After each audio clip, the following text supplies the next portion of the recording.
ఇప్పుడు ఒక పర్సన్ వచ్చి ఇలా జనాల్లోకి వచ్చి ఇలా పెట్టారంటే మీరు ఏదైనా ఇబ్బంది పెట్టేసి ఉండాలి, ఏదైనా టార్చర్ చేసి ఉండాలి, లేకపోతే కొంచెం హీనంగా ఆయన్ని రెస్పెక్ట్ఫుల్ గా కాకుండా ఆయన కొంచెం ఇంటర్వ్యూ చూసిన నేను మీరు అడుగుతున్నప్పుడు చాలా చాలా క్రియేటివ్ అనిపించింది. మిమ్మల్ని ఆడపిల్లల ముందు మిమ్మల్ని కొట్టిండ్రా, మిమ్మల్ని తిట్టిండ్రా, అసలు మీకు క్యూరియాసిటీ ఏంటంటే ఇంత ఘోరంగా మాట్లాడడానికి ఏదో ఒకటి అయితే ఉండాలి. ఏం లేకుండా ఇంత మాట్లాడుతున్నాడంటే పర్సనల్ గా విపరీతంగా అవమానపడి ఉండాలి. లేదు, నేను షార్ట్ గా చెప్తా. ఇప్పుడు దీంట్లో ఏమైందంటే రాజేష్ అనే పర్సన్ మాట్లాడుతున్నాడు కదా, ఆయన నా దగ్గర డ్రైవర్ గా జాయిన్ అయిదామని వచ్చిండు. డ్రైవింగ్ దగ్గర నుంచి ప్లంబింగ్ వచ్చి అది వచ్చి అంటే ఆయన చిన్న చిన్న వర్క్స్ చేస్తుండే. నేను ఎక్కడ కూడా ఆయనకు వర్కింగ్ అవర్స్ పెట్టలే. 20 గంటలు పని చేసినా 20 గంటలు పని చేసి, మీరు ఇంత ఫ్లెక్సిబుల్ గా ఫ్రీడమ్ ఇస్తారు కాబట్టి మీకు దగ్గర చేస్తాం సార్ మేము, అసలు మాకు ఏం వర్కింగ్ అవర్స్ పెట్టారన్న వాళ్ళు వీళ్ళంతా. సో పని చేస్తుండే అది. అండ్ ఒక రోజు నాకు తంబు ఇరిగిపోయింది క్రికెట్ ఆడేటప్పుడు. ఇరిగిపోతే డ్రైవింగ్ 2 చేతులతో చేయాలి కదా. మా అక్క ఏమన్నదంటే, ఫామ్ లో రాజేష్ ఉంటాడు కదరా ఇంటికి బిలువు, మా అక్క కూడా వర్క్ చేస్తుండే కంపెనీలో, ఇంటికి బిలువు నిన్ను తీసుకొని ఫామ్ కి పోతాడు అని అన్నది. అంటే ఇక డ్రైవర్ గా పెట్టుకున్నాను, అంత చీప్ గా చూడలేను, ఇక రా తీసుకపో అని ఇక ఒక చేతితో నడుపుకుంటా పోతలే. అంటే ఆయనకు 30,000, వాళ్ళ అమ్మ నాన్నకు 30,000, 60,000, వాళ్ళకి రెంట్ ఫ్రీ, అన్ని ఇంత ఇస్తున్నావు కదా, కొంచెం యూజ్ చేసుకోవచ్చు కదా, వాడుకోవచ్చు కదా అన్నట్టు అన్నది. అంటే ఏమనకు నువ్వు రాజేష్ ని, నువ్వు ఒకవేళ రాజేష్ పైన ఉండొచ్చు కానీ నా ఎంప్లాయీస్ ఏమన్నా అంటే నిన్నే తీసేస్తా. రాజేష్ ని దీపిక అని ఉంటుండే ఇంకొక ఆమె హెచ్ఆర్, ఇద్దరిని ఏం అనరాదు, నువ్వు ఏమన్నా అనాల్సి వస్తే నాకు చెప్తే నేనంట, మీరంతా సేమ్ లెవెలే, నువ్వేదో పైనున్నా అని నువ్వు అట్లా చేయరాదు. రాజేష్ దీపిక అందరూ ఒకటే. అది ఎందుకు వచ్చింది అంటే, మా రిలేటివ్స్ లో దాంట్లో డ్రైవర్ ని కింద కూర్చో, వానికి ఆ ప్లేట్ లో పెట్టి సర్ది కూరలు వేయడము, ఇవన్నీ చూసి చూసి నాకు అట్లా ట్రీట్ చేయరాదు. వాళ్ళని ప్రేమగా ట్రీట్ చేస్తే మనతోనే ఉంటారు. అందుకే రాజేష్ కూడా చెప్తాడు, స్టార్ బక్స్ పోతే కూడా మా సార్ ఆయనతోనే పిలుచుకపోతాడు. స్టార్ బక్స్ అంటే మస్తు అవుతుంది ఆ బిల్లు. అట్లా రెస్టారెంట్లు అన్ని తిప్పి నా ఇంట్లో తిన్నాడు, అంతా అయింది. వాళ్ళ ఇంట్లో నేను 1-2 సార్లు తిన్నా, ఇంత డౌన్ టు అర్త్ ఉన్నారు ఏం సార్ అని మస్తు పొగిడిండు. సో అదంతా జరిగింది, అంత ప్రేమగా చూసుకుంటుంటే. ఒకరోజు వాళ్ళ ఇంట్లో తిన్నప్పుడు నెయ్యి తీసుకొని వచ్చేసిండు. అది మన నెయ్యే, అవును, అది లోపల ఎందుకుంది అనేది నాకు అనిపించింది. అప్పుడే అడగలేకపోయినా మాట. 1 కిలో 4,000 ఉంటది. నెయ్యి తీసుకొని ఇస్తానే మీకు షాకింగ్ అనిపించింది. అంటే నేను ఏది ఇస్తా సార్ అని లోపల నుంచి తీసుకొచ్చి వంట రూమ్ నుంచి వేసిండు. సరే ఊరుకున్నా, తర్వాత అడుగుదాంలే ఎప్పుడన్నా అని. తర్వాత ఇంకో రోజు ఏమైందంటే, లాస్యా అనే యాంకర్ తనకు 5% డిస్కౌంట్ ఇచ్చిన హనీ మీద ఇంటర్వ్యూ తర్వాత, ఇంటర్వ్యూ అయితేనే తీసుకుంటే ఐటమ్ ఇచ్చిన. ఆమె మళ్ళీ 6 హనీ కావాలని వచ్చింది, 6 బాటిల్స్. వీడు 10% ఇచ్చిండు డిస్కౌంట్. నేను పోయి అడిగిన, మీరు ఇచ్చిండ్రు కదా సార్ 10 అనుకొని ఇచ్చేసిన అన్నాడు. సరే ఒక మిస్టేక్ అయిందేమో, నన్ను చూసి ఇన్స్పైర్ అయ్యి ఇచ్చిండేమో పోనీ అనుకున్నా. తర్వాత నాకు డౌట్ వచ్చి వేరే స్టోర్ల ఎంప్లాయీస్ ని కనుక్కున్నా, మీరు డిస్కౌంట్లు ఇస్తారా అంటే, రాజేష్ అన్నకు అడిగి ఇస్తాము, ఎక్కువ బిల్లు చేసిన వాళ్ళకి ఇస్తాం 10,000, 5,000 ఇట్లా చేసిన వాళ్ళకు 10-15 ఎంత చెప్తా అంత ఇస్తాం. ఇది నేను ఎప్పుడు చెప్పలేదు. నేను ఎప్పుడన్నా ఆఫర్ పెట్టినా 2 days 3 days కి ఆఫర్ పెడతా, అంతేగాని ఎప్పుడన్నా మంచి కస్టమర్స్ వస్తే డిస్కౌంట్ ఇవ్వండి అని చెప్పలే. ఈయన వాళ్ళతోని మంచి రిలేషన్ మెయింటైన్ చేద్దామని ఇచ్చిండా, మరి ఎందుకు ఇచ్చిండో అన్ని డిస్కౌంట్స్ ఇచ్చినాము అని వాళ్ళు చెప్పిండ్రు. అండ్ ఫుడ్ పెడితే మా సార్ అనుమానించిండు, ఫుడ్ పెడితే అనుమానించిండు అంటున్నాడు. మనోహర్ అన్న అక్కడ పని చేస్తాడు, ఆయన నాకు ఏం చెప్పిండంటే ఫోన్ కాల్లో, వాళ్ళ రాజేష్ వాళ్ళ అమ్మ బలవంతంగా ఫుడ్ పెడుతుంది సార్, నాకు వాళ్ళ ఇంట్లో ఫుడ్ తినాలంటే భయం అవుతుంది, అందుకే నాకు ఆఫ్టర్నూన్ షిఫ్ట్ అయ్యండి, మార్నింగ్ షిఫ్ట్ భయం అవుతుంది, నాకు మార్నింగ్ షిఫ్ట్ వేస్తే లంచ్ చేయాల్సి వస్తుంది, ఆకలి ఎంత తిను అంటారు. ఆ రికార్డింగ్స్ అన్ని ఉన్నాయి నా దగ్గర. అండ్ వాళ్ళ ఫోన్ రికార్డింగ్స్ ఉన్నాయి. కంపెనీల ఫోన్ నంబర్లు ఏం చేసిందంటే, ఒక దగ్గర నాకు అన్నిట్లో ఫోన్ నంబర్లు పెట్టాలి సార్ అని ఆయన ఐడి ప్రూఫ్ తోనే సిమ్ములు తీసుకున్నాడు. నాకు అంత టైం ఉండదు కదా అని తీసుకొని అనుకున్నా. వెబ్సైట్ లో ఆయన నంబరే, 2 స్టోర్స్ లో ఆయన నంబరే. ఆ కాంటాక్ట్స్ అన్ని మెల్లమెల్లగా జమ చేసుకున్నాడు. నేను తర్వాత ఏమైందంటే, ఒక రోజు ఫంక్షన్ చేసినాం. బ్రాండ్ అంబాసిడర్ ఏమన్నదంటే, అంతా కొంచెం పిచ్చి పిచ్చి నడుస్తుంది బిజినెస్, అది కోడికి వస్తే మంచి నడుస్తుంది అంటే కోసిన రోజు పక్కకు పిలుచుకొచ్చి, అన్న ఇది నా కంపెనీ కదా రాజేష్, నిన్ను ఏమంటలేను అంటే నువ్వు తప్పు చేస్తలేవని కాదు, నేను ఇగ్నోర్ చేస్తున్నట్టు, అది పోనీలు రాజేష్ కి తెలియదు అని కానీ చెప్తున్నా, విను, డిస్కౌంట్లు ఇవ్వడం ఇట్లాంటి డిసిజన్స్ తీసుకోకు, ఇది నీ కంపెనీ కాదు నా కంపెనీ కదా అంటే నాకు చెప్పాలి అంటే, మీ బెనిఫిట్ కోసమే కావాలి, మళ్ళీ వస్తారని ఇట్లా చేసిన అయినా నేను ఎవరికి ఇచ్చినా అని ఇయ్యలేదు అని అరుస్తున్నాడు. అరవకు, విను, ఫస్ట్ చెప్పేది విను అని నేను.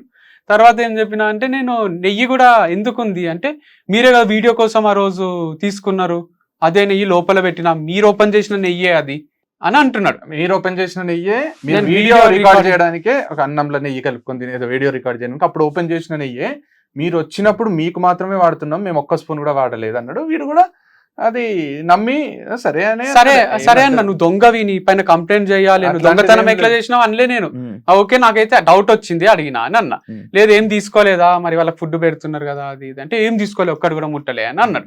నిన్న వీడియోలోనేమో బెండకాయలు తీసుకున్నాం, ఫస్ట్ లో వచ్చినాయి, అప్పటికి ఇంకా అమ్ముతలేమని నేనే తీసుకొని వండుకొని తిన్నాము అంటున్నాడు. పుచ్చకాయ ఏదో చెప్తున్నాడు, అది సగము కట్ చేస్తే తిననియలేదు, ఎందుకు తిన్నారు అన్నారు అని ఏదో చెప్తున్నాడు. అది యాక్చువల్గా ఏమైందంటే ఇట్లా నెయ్యి నేనే ఓపెన్ చేసిన కదా అని వేసిండ్రు. అట్లనే ఇది పుచ్చకాయ కూడా వాళ్ళు కొంచెం తిన్న తర్వాత వాళ్ళు ఏది మీరు తీసుకుపోతారా అని అడుగుతలేరు. అది పద్ధతి కదా, అక్కడ మిగిలిపోయినాయి కానీ ఇంకోటి కానీ సార్ మీరు ఏమైనా ఇంటికి తీసుకెళ్తారా, మేము వాడుకోవచ్చా, సరే రాజేష్ వాడుకో, ఇది కదా ఒక బాస్ కి ఎంప్లాయీస్ కి మధ్య కూడా తెచ్చిస్తారు. ఒక్కొక్క యాపిలే మనకు 80 రూపాయలు 60 రూపాయలు పడుతుంది. మిగిలిపోయిన యాపిల్ నాకు అడగకుండా తింటున్నారేమో డౌట్ వచ్చింది, నాకు ప్రూఫ్ లేదు నా దగ్గర, కానీ నాకు ఇది తిన్నారు అంటే అది ఎందుకు తిన్నారు, నెయ్యి ఉంది లోపల అంటే ఇంకేముందో, రైస్ ఉందేమో, ఇట్లా అనుమానం వచ్చి నేను అంత స్టాక్ ఎంత వస్తుంది బయటికి ఎంత పోతుంది ఇప్పటి నుంచి డీటెయిల్స్ ఉండాలి అని చెప్పిన. నన్ను దొంగ అన్నాడు. నేను దొంగ అనలే, మా అమ్మగారు హర్ట్ అయ్యిండ్రు, మమ్మల్ని అనేసిండ్రు, అయినా మీరు ఇదే బిజినెస్ ఉంది అనుకో, ఆ రోజే ఇదే బిజినెస్ అనుకుంటున్నా, నాకు వేరే బిజినెస్ ఉంది, ఫ్రెండ్స్ కి వేరే బిజినెస్ పెట్టించిన నేను, అది చూసుకుంటా, నేను ఏమనుకుంటున్నారో మానేమంటే ఈ రోజే మానేస్తా, మీరు ఇచ్చే డబ్బులు ఖర్చులకు కూడా సరిపోవు, నేనేమన్నా అంటే క్యాష్ అంతా ఆయన దగ్గరనే ఉంటుండే 2 స్టోర్స్, బ్యాంక్ లో డిపాజిట్ చెయ్యు అనే రోజు మీ డబ్బులతోనే పెట్రోల్ వేపిస్తున్నా నేను, మీకు చెప్పలే అన్నాడు. సరే నా పని మీద తిరుగుతుంటావు కదా, ఏపిస్తేవి అనుకున్నా, కానీ అది ఎప్పుడు చెప్పిండు, క్యాష్ బ్యాంక్ లో డిపాజిట్ చెయ్యు అన్నప్పుడు చెప్పిండు. ఆ క్యాష్ తో నేను వేయించుకుంటున్నా సార్ అని ముందే చెప్పాలి కదా, సో అది ఇన్ఫర్మేషన్ లేదు నాకు. సరే పోనీ ఇవన్నీ చిన్న ఇట్లా అయింది, కానీ ఏం లేదు, ఇప్పటి నుంచి దీపిక అని ఒక అమ్మాయిని సారీ చెప్పలేదు అని నేను ఫైర్ చేసిన. తను ఏం చేసిందంటే హనీ ప్లేస్ లో గీ పంపించిండ్రు. రాజేష్ వచ్చి ఒక రోజు నాకు ఏం చెప్పిండు అంటే, తను ఫోన్ కాల్స్ ఎత్తదు సార్, ఒకసారి మీరు పోయి చెక్ చేయండి, ఫోన్లే లిఫ్ట్ చేయదు, తను హెచ్ఆర్ఏ ఫోన్లు లిఫ్ట్ చేస్తుంది అనమాట అన్ని కస్టమర్ కి, చెక్ చేయండి లిఫ్ట్ చేయదు అసలు, మీరు చూడండి అంటే. నేను పోయి అడిగిన ఎందుకు లిఫ్ట్ చేస్తలేవు అంటే, నాకు వేరే పనులు ఉన్నాయి అంటే. నేను ఫస్ట్ డే ఏమని చెప్పి పెట్టుకున్నా, కాల్స్ కోసం పెట్టుకుంటే నేను ఫస్ట్ ప్రయారిటీ ఇది ఉండాలి, కానీ అది ఎట్లా చేస్తావు డిసప్పాయింట్ కాదు, కాల్స్ అక్కడ చుట్టుండే వర్కర్స్ వాళ్ళు విన్నారు. తను సాయంత్రం ఫోన్ చేసి, మీరు అందరి ముందు తిట్టడం నాకు నచ్చలే, మీరు అందరి ముందు ఎట్లా తిడతారు నన్ను, అయినా హనీ ప్లేస్ లో ఈ ప్లేస్ లో హనీ చిన్న మిస్టేక్స్ అవుతుంటాయి కదా, అన్ని మేనేజ్ చేయడం నాతో అయితలేదు, 100 కరెక్టే పంపిస్తాం కదా, 1-2 అయితే మీరు ఎందుకు తిడుతున్నారు, నాకు ఫ్రెండ్ లా మాట్లాడుతుంది, సారీ లేదు, అపాలజీ లేదు, ఏం లేదు, నీకు మేనేజ్ అయితే లేదు అంటే చెప్పు, మరి క్విట్ చేస్తావా అంటే, అట్లా కాదు అది ఇది అంటే, I want you to quit, hand over చేసి వెళ్ళిపో అని నేను. తను పిల్లోడు ఉన్నాడు, వాళ్ళ హస్బెండ్ అప్పుడే దుబాయ్ నుంచి వచ్చిండు, హ్యాండ్ ఓవర్ చేసి పోయింది. కొన్ని రోజులు మంచినే ఉంది, తర్వాత వచ్చి నేను చేస్తా అని అడుగుతుండే. తర్వాత ఒక రోజు వాళ్ళ హస్బెండ్ మెసేజ్ చేసిండు నాకు, ఏమని చేసిండు రాజేష్ అంటున్నాడు కదా, ఆమె డిప్రెషన్ లోనే ఉంది, ఇంకా బయటికి రాలేదు, తీసేసిండు, డిప్రెషన్ లాగా పోయింది అంటున్నాడు, చిన్న తప్పులకు తీసేస్తాడు. అది ఆయన హస్బెండ్ ఏం చేసి యాక్చువల్ ఆ పిల్ల మా స్టూడెంటేనంట, నాకు తర్వాత తెలిసింది ఎంవిఎస్ఆర్ కాలేజ్ లో. మంచి మాకు హలో వంశీ అన్న, this is Sai Kiran, husband of Deepika, your former employee. Actually, I forced her to resign and so that I can take her with me. But unfortunately, her visa was not processed. She is still in India and regretting quitting her job. Is there any chance can you take her back if possible? Thanks. అంటే నేను తీసేసిన అంటే నేనే తీసేసినేమో, కానీ ఆ పిల్లకే husband పిల్లనో చూసుకోవాలి అనే దాంట్లో సరే నాన్నోరితోనే తీసేపి స్టార్ట్ చేసిండ్రా, మరి వాళ్ళకే క్విట్ చేయాలని ఆలోచన ఉంది, బయటికేమో నేను తీసేసేటట్టు అయిపోయింది. మళ్ళీ రాజేష్ చెప్పడం వల్ల తీసేసిండు. మళ్ళీ రాజేష్ ఫోన్ ఎత్తుతలేదు, చూడండి సార్ ఆమెకు సరిగ్గా పని చేయడం లేదు, పాజిటివ్ ఇంప్రెషన్ ఉన్న రాజేషే చెప్పి తీసేపిచ్చి ఇప్పుడు ఇంటర్వ్యూకి వచ్చి ఎంప్లాయీస్ ని తీసేస్తాడు, వీళ్ళని తీసేస్తాడు అంటే అది చాలా షాకింగ్ గా. భరత్ అని ఒక అతను ఉండే, ఆయన ఏం చేసిండంటే నా దగ్గరకు వచ్చి ఫస్ట్ దీపిక అనే తీసుకొచ్చింది, నేను అగ్రికల్చర్ చేస్తా, మీ ఫామ్ లో పండిస్తా అంటే 3 acres అది నువ్వు పండించేంత ఉండదు, ఒక పర్సన్ ఉంటాడు, వీళ్ళని పెట్టి వర్కర్స్ ని చేపియడమే ఉంటది, వద్దులే నీకు సెట్ కాదు, నువ్వు యుఎస్ఓ యూకేనో పోతా అని అంటుండే అనమాట. వద్దని చెప్పిన. అయితే ఒక రోజు బలవంతంగా వచ్చి ఉన్నాడు, సార్ వచ్చింది సార్, పాపం సార్, ఛాన్స్ ఇద్దాం సార్, అది సార్ ఇది సార్ అని. దీపిక అంటే సరేగా పెట్టుకోండి అని అన్న. ఆయన ఉన్నాడు, ఉండి కొన్ని రోజులు పనిచేసిండు. తర్వాత నా దగ్గరకు వచ్చి, నేను వీడియోస్ చేస్తా సార్ మీలాగానే మీ ఫామ్ లోనే అని అన్నాడు. నేను ఇంత వంశీ ఫార్మ్స్ అని పెట్టుకొని ఇండిపెండెంట్ ఒకటి చేద్దామంటే నాతో పాటు ఇంకొకరు వీడియో చేసి ఇంకొక స్టూడెంట్ వస్తారు, ఇంకొకరు వస్తారు, ఇది ఒక గ్రూప్ ఫార్మింగ్ అవుతుంది అని ఇది వంశీ ఫార్మ్స్ ఎందుకు అవుతుంది అని నాకు. నేనేమన్నా అంటే నువ్వు ఎక్కడన్నా ఫామ్ తీసుకొని అక్కడ చెయ్యు భరత్, ఇక్కడ వద్దులే అని అన్నా. తర్వాత నెక్స్ట్ డే వాళ్ళ ఇద్దరు ఫ్రెండ్స్ ని తీసుకొచ్చిండంట. నాకు తర్వాత తెలిసింది ఆయననే డౌట్ఫుల్ ఉన్నా, నాకు ఆయననే తీసేయాలని ఉంది. ఇక ఫ్రెండ్స్ ముగ్గురు కలిసి ఇక్కడ ఏం నేర్చుకుంటారు, ఏదో తెలుసుకుందామని వస్తున్నారు వాళ్ళు, ముగ్గురు వద్దని చెప్పు రాజేష్ అని చెప్పిండు. వాళ్ళు వెళ్ళిపోయినాక భరత్ శాలరీ వేయండి అని అడిగిండు రాజేష్ కి మెసేజ్ లో. రిప్లై ఇవ్వలే చాలాసేపు చూసి, చూసి రిప్లై ఇస్తలేవు ఏమనుకుంటున్నావు అని ఆడు మెసేజ్ చేసిండు భరత్. రాజేష్ దానికి నువ్వేమనుకుంటున్నావు నా గురించి తెలుసా సకా మాట్లాడని రాజేష్. నీ దగ్గరకు వస్తా 10 మందిని తీసుకొని కొట్టుకుందాం అనే స్టేజ్ కి వచ్చింది అది. ఓవర్ రాజేష్ భరత్ ఎవరైతే కలిసి ఇంటర్వ్యూలు ఇస్తుండ్రో ఆ మెసేజెస్ అన్ని నాకు చూపించిండ్రు. నేను పోయి నువ్వు అట్లెందుకు మాట్లాడుతున్నావు, శాలరీ అడిగితే శాలరీ ఇచ్చేయాలి కానీ నువ్వు ఇట్లెందుకు చేస్తున్నావు రాజేష్, పొలైట్ గా ఉండాలి, మనము శాలరీ ఇచ్చి పంపించాలి, ఇవన్నీ ఎందుకు చేస్తున్నావు నేను చెప్పిన. లేదు సార్ వాడు పిల్ల బచ్చాగాళ్ళు వీళ్ళంతా అని రాజేష్. ఎవరిని ఎక్కడ అక్కడ పెట్టాలని రాజేష్. వీళ్ళే ఇప్పుడు కలిసిపోయినరు, ఇప్పుడు కలిసి వీడియోలు ముందు జరిగింది. ఫ్రెండ్స్ ఆర్గానిక్ ఫార్మింగ్ అని కూడా పెట్టుకున్నారు బయటికి పోయి. అయితే రాజేష్ వచ్చి చూపించడం, సార్ భరత్ పోయి ఫ్రెండ్స్ ఆర్గానిక్ ఫార్మింగ్ పెట్టుకున్నాడు, చూడండి సార్ ఏం చేస్తున్నారు మన ఎంప్లాయీస్ అని చూపిస్తున్నారు. మంచిగా అనిపిస్తుంది, రోజు ఒక వీడియో చేస్తున్నాడు మంచి. సరే చేసుకొని అనుకున్నా నేను.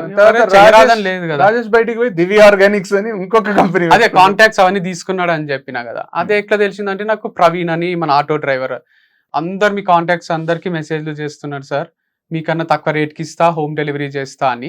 సో ఏవైతే కంపెనీలు అంటున్నాడో ఒక రోజు ఎగ్జైట్ అయ్యిండు, సార్ ఇంత మంచి కాంటాక్ట్స్ ఎట్లుంటాయి సార్ మీ దగ్గర, ఇట్లా మన అదృష్టం సార్ ఈ టెరా గ్రీన్స్ అనే కాంటాక్ట్ మనకు దొరకడం అని ఎగ్జైట్ అవుతున్నాడు. నాకు ఆయననే ఎగ్జైట్ అవుతున్నాడు, అన్నీ అర్థమవుతుంది. సో తర్వాత వాళ్ళ కంపెనీలు ఏవైతే అంటున్నాడో అక్కడ నుంచే తెప్పించిండు, డెలివరీలు చేయడం స్టార్ట్ చేసిండు జాబ్ వదిలేసిన తర్వాత. సో జాబ్ వదిలేసే ముందు కూడా ఒక మెసేజ్ చేసిండు నాకు. అవును, మీ ఇదొకటి కాకుండా రేట్లు కూడా మీరు 3 అంట కదా. ×2, ×3, ×5, ×100 అవన్నీ కాన్ఫిడెన్షియల్ కదా. నీలోఫర్ చాయ్ ఎంత పెడుతున్నారు అనేది, పాలు ఎంతకు వస్తున్నాయి, టీ పొడి ఎంతకు వస్తుంది, వాళ్ళు ఎంత పెడుతున్నారు అనేది వాళ్ళ ఎంప్లాయీస్ వచ్చి చెప్తారా? ఒక చీరల దుకాణం లారెస్ బ్రదర్స్ లా మాకు సూరత్ నుంచి 80 రూపీస్ కి వస్తుంది, మేము 800 పెడతాం అని చెప్తారా? ×3 చేస్తే, ఇప్పుడు ×2 చేస్తే ఇప్పుడు ప్రతి మనిషికి, ఇప్పుడు మనమే ఇంటెలిజెంట్ అని ఎవరిది వాళ్ళు అనుకుంటే పోనీ. ఇప్పుడు రాజేష్ వచ్చి ప్రజలు గొర్రెలు, వీళ్ళ దగ్గర కొనేటోళ్ళు గొర్రెలు. ఇప్పుడు మమ్మల్ని నమ్మి మాకు కొనే కస్టమర్స్ అంటే మాకు కస్టమర్ ఇస్ గాడ్ అంటాం కదా. ఇది ఈ రోజు నిన్న స్టార్ట్ చేసింది కాదు కదా. బిజినెస్ మైండ్ ఫస్ట్ నుంచి కస్టమర్ ఎంత మంచి చూసుకుంటే అంత ప్రాఫిట్స్ ఉంటాయి. కస్టమర్ ఎంక్వైరీ చేయడా. ఇప్పుడు నేను ఒక ప్రోడక్ట్ తెచ్చి ×2, ×3 చేస్తేనే అరే ×3 ఉంది మంచిగా, ×4 ఉంటే ఇంకా మంచిగా ఉంటాయి అనుకుంటారా? మనకు కాంపిటీషన్ ఉంటుంది, మన ప్రైజెస్ మిగతా వాళ్ళ ప్రైజెస్ ని కంపేర్ చేస్తారు, అన్ని చూసి వీళ్ళతో క్వాలిటీ బాగుంది, ఇది ప్రైస్ ఒకవేళ ఎక్కువ ఉన్న 10 రూపాయలు, అరే ఈ క్వాలిటీకి ఆ క్వాలిటీకి జమీన్ ఆస్మాన్ ఫరక్ ఉంది, ఇది ఇంత పర్ఫెక్ట్ ఆర్గానిక్ ఉన్నట్టుంది అని కొంటారు. తప్పితే నువ్వు ఎంత పెడితే, ఇప్పుడు నీలోఫర్ పోయి కాఫీ తాగితే 150 రూపీస్ కాఫీ ఇచ్చిండు. ఇప్పుడు నేను పోయి వీడియో చేయాలా నీలోఫర్ మీద, లేకపోతే అడగాలి, నేను చేస్తే కొంచెం రీచ్ అయితే ఉంటది కదా. నీలోఫర్ పాలు ఎంత పడ్డాయి, ఇట్లా coffee Adidas T shirt Nike అక్కడ కొంటే ఇండియన్ టీ షర్ట్ వేరే రేట్ ఉంటది, కోటీలో కొంటే వేరే రేట్ ఉంటది కదా. మరి వాళ్ళకి పోయి నువ్వు ఇట్లా షాప్ ఇడ పెట్టుకున్నావు, గచ్చిబౌలి ఇలా తీసేసేయి, కోటీలో తక్కువ దొరుకుతుంది అంటారా? అంటే ఎవరు ఎట్లా పెట్టిండ్రు, క్వాలిటీ ఎట్లుంది అని దానిపైన రేట్ ఫిక్స్ చేసుకుంటారు కానీ ఏదో మనుషులను దోచుకోవాలని కాదు. సో ఆయన ఇట్లా స్టార్ట్ చేసుకున్నాడు దివ్య ఆర్గానిక్స్ అని, కాంటాక్ట్స్ అని తీసుకొని మన ఎంప్లాయీస్ వచ్చి మనకు చెప్తుండ్రి, సార్ వారు హోమ్ డెలివరీలు ఇస్తున్నారు మన వాళ్ళకు. మా ల్యాండ్ ఓనర్ కూడా చెప్తుండే, మా ఫ్రెండ్స్ అందరికి మెసేజ్ చేస్తుండు, ఫ్రీ శాంపుల్ ఇస్తా, హోమ్ డెలివరీ ఇస్తా అని కాంటాక్ట్స్ అన్ని ఉన్నాయి రాజేష్ దగ్గర. ఇదంతా చెప్పిండు. మీ అబ్బాయి, మా మమ్మీతో కూడా, మీ అబ్బాయి 1 year లో తీసిన డబ్బులు మేము 2 నెలలలో తీస్తాము, అంత ఈజీ ఇది ఫార్మింగ్, ఇది ఆర్గానిక్ ప్రొడక్ట్స్ అమ్ముకోవడం అని ఛాలెంజ్లు క్రియేట్ చేసి, ఒక యాప్ క్రియేట్ చేసి పెట్టేసిండు. హైలైట్ ఏంటంటే మొన్న ఎవరో ట్రోల్ వీడియోస్, ఎవరో ఫారిన్ లో ఉంటాడంట, ట్రోల్ వీడియోస్ ఏమో చేస్తున్నాడు, స్పూఫ్ ట్రోల్ ఏమో చేస్తున్నాడు. వీళ్ళు కూడా లైవ్ పెట్టుకున్నారు ఒకసారి, రాజేష్ ఇంకొకరు, లైవ్ అంత అయిపోయింది, మొత్తం క్రిటిసైజ్ చేస్తున్నారు వంశీ ఫార్మ్స్ ని. ఆ నెగిటివ్ కామెంట్స్ లో ఒక పాజిటివ్ కామెంట్ ఏముందంటే, ఎంతన్నానండి భయ్య, వంశీ ఫార్మ్స్ షాంపూ అయితే నెక్స్ట్ లెవెల్, షాంపూ క్వాలిటీ మాత్రం నేను యూజ్ చేసిన చాలా అద్భుతంగా ఉంది అని ఒక కామెంట్ ఉంది. దాని కింద రిప్లై రాజేసింది, అదే షాంపూ నీకు 30% డిస్కౌంట్ కి నేను ఇస్తా, నా కాంటాక్ట్ నంబర్ నాకు కాల్ చేయంట. మా ఫ్రెండ్స్ స్క్రీన్ షాట్ తీసి పంపించారు.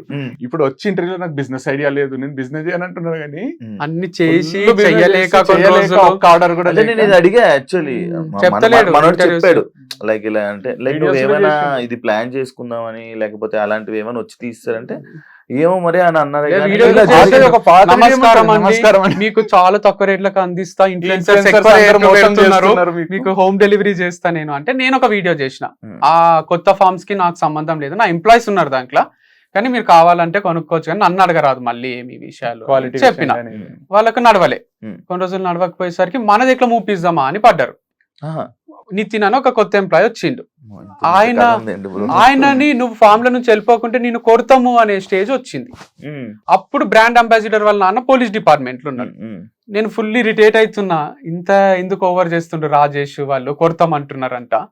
కొడతామంటే మన ఎంప్లాయీని నన్ను కొట్టినట్టే కదా, వాడు చాయ్ తాగనిక పోయినా కూడా భయపడతాడు కదా హోటల్లో, కొడతారేమో ఎవడొచ్చిండో అని. చాలా తప్పిది ఇట్లా భయపెట్టడము అంటే. మా నాన్నతో చెప్పిస్తలే అని వాళ్ళ నాన్నతోని రాజేష్ కి ఫోన్ చేపించింది. ఏదో స్టార్ట్ చేసుకున్నావంట బిజినెస్, చేసుకో మంచిగా, ఇవన్నీ ఎందుకు నీకు పంచాయతీలు అని వార్నింగ్ ఇచ్చిండు.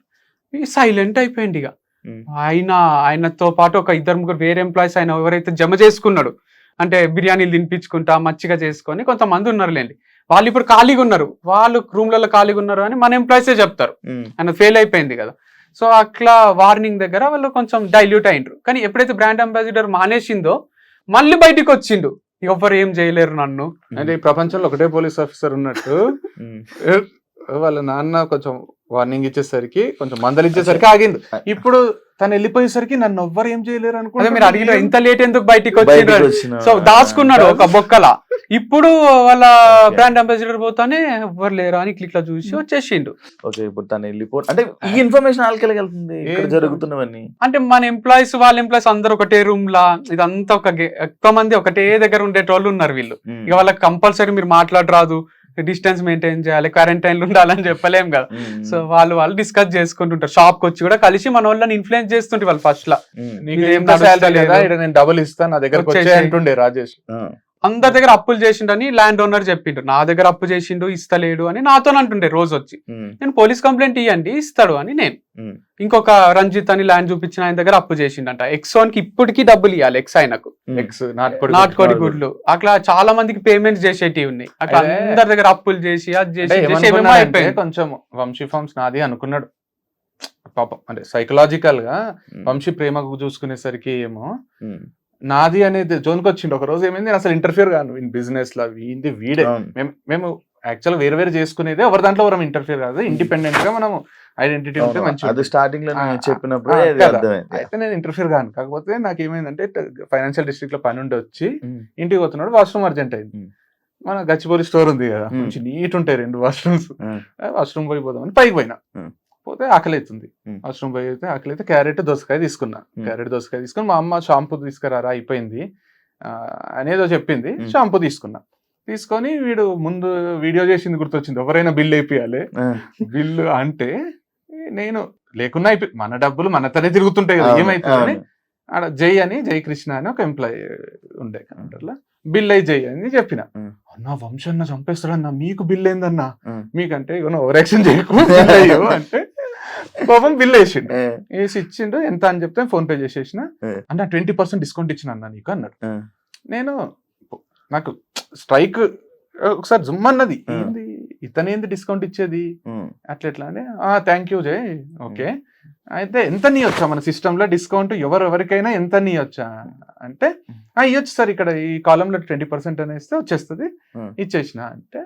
ఓకే అంటే వంశీకి తెలుసా అని అడిగిన. ఇట్లా వంశీకి తెలుసా, ఎవరికైనా ఇస్తారా, నాకు ఇచ్చినావు కరెక్టే, నేను అభిమానంతో నాకు ఇచ్చినావు, వేరే వాళ్ళకి కూడా ఇస్తావా అంటే అందరికి ఏం లేదు సార్, పెద్ద బిల్ అయిన వాళ్ళకు 10-15%, 5-10-15% అట్లా ఇస్తాం. 5,000 10,000 బిల్ అయిన వాళ్ళకి పెద్ద కస్టమర్స్ కి మాత్రం ఇస్తాం అంటే. ఎవరు చెప్పిండ్రు అంటే వంశీకి తెలుసా అంటే రాజేష్ అన్న చెప్పేసిండు. రాజేష్ అన్న ఇట్లా పెద్ద కస్టమర్స్ అందరికి 10% ఇచ్చాయి, 5% అంటే. నేను నాకు ఆగలేదు ఆడనే, కానీ ఇదెంత ఫుల్ స్ట్రాటజీ ఉంది. పెద్ద కస్టమర్స్ తోనే మనకు లాభాలు వస్తాయి. అవును, 500-1000 రూపాయలు కొనే వాళ్ళకంటే 10,000 కొనేటోనికి నువ్వు 15% డిస్కౌంట్ ఇచ్చినావు అంటే 1,500 మన లాభమే పోయింది. పోయింది. ఇప్పుడు మనకు 8,500 వచ్చినట్టు కాదడా, ఉమ్, మన లాభం ఆ 1500 అవును. అదే పోయింది. ఉమ్. వంశీ ఏంది ఇంత ఫులిష్ చేస్తున్నాడు బిజినెస్ ని, ఇంటర్ఫియర్ కావద్దు అనుకోని కూడా. ఉమ్. నాకు వంశీతో ఏం చెప్పబుద్ది కదా, అయితే కూడా తలలో అదే తిరిగి నెక్స్ట్ డే అనేసిన. ఉమ్. వంశీ ఇట్లా డిస్కౌంట్ ఇచ్చిండ్రు, పెద్ద కస్టమర్స్ కి అంతా డిస్కౌంట్ ఇస్తున్నాడు అంటే నువ్వు ఎందుకు అట్లా చెప్పినావు, మనకు లాస్ అవుతుంది కదా అట్లా చేస్తే, ఉమ్. చిన్న కస్టమర్స్ కి ఇవి కావాలంటే 5 రూపాయలు 10 రూపాయలు పోతాయి కానీ పెద్దది ఏంది అంటేనే వాడు, నాకు తెలియదు, నేను ఎవ్వరికి కూడా చెప్పలే డిస్కౌంట్ ఇచ్చినట్టు, ఉమ్. అది ఇది అని వంశీ అన్నాడు. నేను ఇక మన ఎంప్లాయీస్ తో మాట్లాడినా, కాల్ అప్పుడు రికార్డింగ్ అది చేసుకొని బిల్లులు తీస్తే అంతా ఎక్సెల్ షీట్ తీస్తే అబ్బబ్బబ్బ, ఒకరికి 15, డిస్కౌంట్, ఒకరికి ఎక్కువ బిల్లులు 25, అన్ని డిస్కౌంట్లు. ఒకరికి 10, సరే కాల్ 5. రికార్డింగ్స్ విందాము అని ఫోన్ లో కాల్ రికార్డింగ్స్ వింటే ఉమ్. మ్యాంగోస్ పక్కన పెట్టినా కదన్నా ఇయ్యమంటావా ఈ కస్టమర్ వచ్చిండా అని రాజేష్ ని అడుగుతారు. ఉమ్. మేనేజర్ అనే ట్యాగ్ కూడా వాళ్ళే ఇచ్చుకున్నారు, రాజేష్ మనం manager ఇయ్యలే. అని వీడు అనౌన్స్ చేయలే ఎక్కడ కూడా. సో వాళ్ళే ఇచ్చుకొని అక్కడ డిస్కౌంట్ ఇచ్చినాయి అన్ని వాళ్ళు చెప్తున్నారు అనమాట. అన్న అంటాడు ఇచ్చేస్తాము. కాల్ రికార్డింగ్స్ లో కూడా ఉమ్. మ్యాంగోస్ కి ఎంత ఇవ్వమంటావు అన్న డిస్కౌంట్ అంటే 20% ఇచ్చేయరా, ఉమ్. ఇట్లాంటి రికార్డింగ్స్ ఉన్నాయి. అవన్నీ హర్టింగ్ ఉండే నాకు, నా కంపెనీ ఇలా 10,000 అయితే బిల్ ఇవన్నీ చేసేటోళ్ళకు. చూసి ఇవన్నీ మీరు అవన్నీ అయ్యాకే అప్పుడు ఆయన మీరు తీసేయలేదు. తీయలేదు, అప్పటికి కూడా లేదు తీయలేదు. నాకేముంటే తీసేయలేదు. ఆయన రిగ్రెట్ అయ్యి సార్ మీకు నచ్చినట్టు నేను ఉంటా, సారీ ఇప్పటి తప్పైంది. వరకు నేను డిస్కౌంట్ ఇచ్చింది తప్పే, ఇయ్యను, నేను నాతో కొంచెం సర్కాజం చేస్తుండే, చెయ్యక రాజేష్, నువ్వు చేస్తే నలుగురు ఇంకా చేస్తారు మన ఎంప్లాయీస్, వెటకారం మీరు నా చేయకు. ఫోన్ ఎత్తారు, నాకు నచ్చట్లేదు మీరు నా ఫోన్ ఎత్తకపోవడం అని జోకులు వేస్తుండే నా పైన. నేను ఇప్పుడు బిజీ ఉండి ఫోన్ ఎత్తకుండా, ఇవన్నీ చెయ్యకు, అందరూ నేను బాస్ లాగా ఉంటా కదా, వాళ్ళు కూడా ఇక నా పైన జోకులు వేస్తారు, కొంచెం డీసెంట్ గా రెస్పెక్ట్ఫుల్ గానే ఉంటా అంటే సరే ఫ్రెండ్లీగా ఉందామని ఉండలే, నా లిమిట్స్ నాకు అర్థమైనాయి, నేను ఒక ఎంప్లాయీని కదా అంటే, ఎంప్లాయీ కరెక్టే, నువ్వు స్టోర్ లోనే ఉండు మరి కొన్ని రోజులు స్టోర్ లా. అప్పుడు చెప్పిన పదమా ఇదా ఈ స్టోర్ లోనే స్టోర్ అంటే లోనే ఎందుకు ఉండు చెప్పినా అని అంటే- ఇజాపూర్ స్టోర్ కి టైమింగ్ ఫిక్స్ చేసి ఓకే ఒక డ్రెస్ కోడ్ ఉంటది, ఓకే ఆ డ్రెస్ కోడ్ నువ్వు కూడా వేసుకో, నువ్వు అందరు ఎంప్లాయీ లానే ఇక్కడ కూర్చొని చెయ్యంట. అంటే గచ్చిబౌలి బాల్ అవసరం లేకుండే, ఇక క్యాష్ అంతా బ్యాంక్ లో డిపాజిట్ చేస్తున్నావు, ఎందుకు పోవాలి, వాళ్ళే తాళం వేసుకొని పోతారు. స్టోర్ లో నువ్వు మీ అమ్మ నాన్న ఉంటారు కదా, నువ్వు ఇక్కడనే చూసుకో, ఓకే ఇదంతా రెస్పాన్సిబిలిటీ నువ్వు తీసుకో స్టోర్ ది అని అన్న. Okay. ఆయనకి ఇక బుల్లెట్ మీద తిరగడము మొత్తం అలవాటు ఊరంతా, ఇక తిరిగేది లేదు కదా, ఇట్లా సఫకేటింగ్ అయ్యి ఒక రోజు నాకు మెసేజ్ చేసిండు, సార్ నేను క్విట్ అవుతున్నా, మా అమ్మ నాన్న కూడా వెళ్ళిపోమంటే అందరం వెళ్ళిపోతాము, అది ఇది మీకు హెల్ప్ ఎప్పుడు ఉంటుంది, నాది నా సపోర్ట్ ఎప్పుడు ఉంటుంది సార్ మీకు అని మెసేజ్ చేసిండు. రాజేష్ సరే Rajesh last day of the month కి మీరు వెళ్ళిపోవచ్చు అని చెప్పిన. Thank you sir, thank you, any time I support you sir అని అన్నాడు. పోయే రోజు ఏం చెప్పినంటే, నేను ప్లంబింగ్ కార్పెంటర్ ఇవి చాలా ఇష్టం సార్ నాకు ఈ వర్క్స్, నేను అదొకటి స్టార్ట్ చేసినాను, ప్రౌచర్ చూపించి ఇవి చేసుకుంటారు రేపటి నుంచి అని చెప్పి పోయి ఆ దివ్య ఆర్గానిక్స్ అని ఓపెన్ చేసి పడేసిండ్రు మానేసిన వాళ్ళు అందరు కలిసి. నాకు ఇక మన మిస్టేక్ కదా, మన చేతగాంతనం కాంటాక్ట్స్ వాళ్ళు తీసుకున్నారు అని అని మనం వాళ్ళ ఫోన్లు అన్ని ఎవరైతే- తీసేసిన. నేను ఇక ఆ నంబర్లు ఆయనే ఉండే కదా, 3 నంబర్లు తీసేసిన మొత్తం. వాళ్ళ కొత్త కాంటాక్ట్స్ వస్తలేవు, పాత కాంటాక్ట్స్ కొంటలేరు, మన పైన నమ్మకం ఉంటది కదా, మన దగ్గరకే వస్తున్నారు. వాళ్ళకి ఫ్రస్ట్రేషన్ లో నమ్మకం తీసేయాలని చేసే ఉద్యమం ఇది. నా పైన ఉన్న నమ్మకాన్ని మొత్తం జీరో చేయాలి. వీడు అమ్మాయిల పిచ్చోడు, వీనికి జీరో నాలెడ్జ్ అగ్రికల్చర్ మీద, తాగుబోతు. వీడు తాగుబోతు, తాగుతాడు, ఫామ్ హౌస్ లో ఉంటాడు, ఏదేదో చెప్తున్నారు. ఒకటే ఒకసారి ఒక విల్లాల ఫ్రెండ్స్ బర్త్డే పార్టీ అందరు ఫ్యామిలీ మెంబర్స్ చేసుకుంటే తాగి ఎందుకు డ్రైవ్ చేయాలని ఆయన డ్రైవర్ గానే జాయిన్ అయ్యారు కదా నా దగ్గర. 4 అయింది ఆ పార్టీ పోయేసరికి, తెల్లారుజామున 4 అయింది. తాగి డ్రైవ్, లైఫ్ లో తాగి డ్రైవ్ చేయం మేము.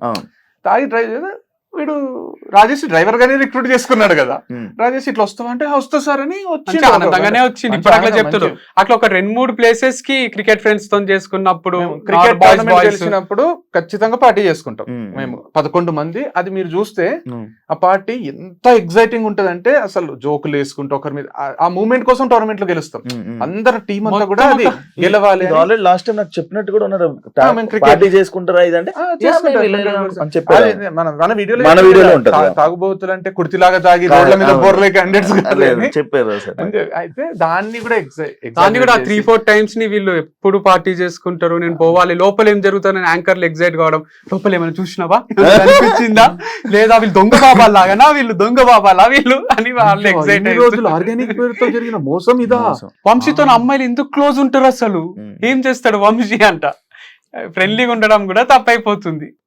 ఇంకా ఇది కూడా అమ్మాయిలు కాబట్టి వాళ్ళు బయటికి రారు, చెప్పుకోరు వాళ్ళ బాధలు, అదే అడ్వాంటేజ్ గా తీసుకొని ఇది చేస్తూ అంటే ఏం నోటికి వస్తుందా ఇక ఎంత. ఇప్పుడు ఒక వీడియో 2 వీడియోలు ఇంటర్వ్యూలు ఇచ్చిండు శివ. ఇప్పుడు వంశీ ఇన్స్టాగ్రామ్ చూస్తే 2100 2200 పోస్టులు ఉంటాయి.